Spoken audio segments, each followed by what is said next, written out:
Клиниката за трансфузиона медицина контра тврдењата на Државниот завод за ревизија. Една од забелешките кои ревизорите дадоа е дека не постои организиран систем за вадење и чување на крвта. Екипата на Алфа побара одговори од надлежните. Директорот на оваа клиника, Садул Усеини, не сакаше да зборува пред камера, но објасни дека имале систем за евиденција на крвните единици. Проблемот бил што тој не бил компјутеризиран.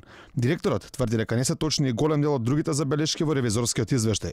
Од институцијата прати официјално соопштение со објаснување. Крвта, односно крвните компоненти, се чуваат на соодветен начин според правилата на чување на крв и крвни компоненти.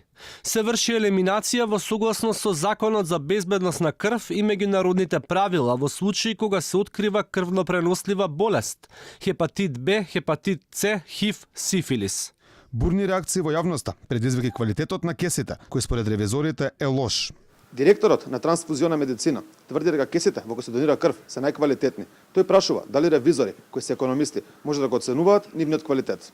Станува збор за кеси кои се од врвен квалитет од реномиран производител и истите се користат во европските земји. Нормално при процесирање на крвта може да се случи оштетување на кесата во редок случај и истата се отстранува.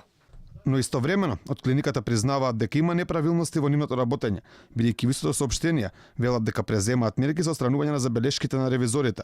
Оттаму велат и дека во моментов нема недостаток на крвни единици во државата, иако граѓаните се секојдневно сведоци на апели за крводарителски акции на лица на кои крвта им е итно потребна. Во извештајот на ревизија стои дека дел од крвните единици завршуваат како медицински отпад, дека институтот нема правилен систем за документирање и контрола на приемот, обработката и издавањето на крвта, која е собрана од крводарителски акции, но и дека има пропусти во финансиското работење.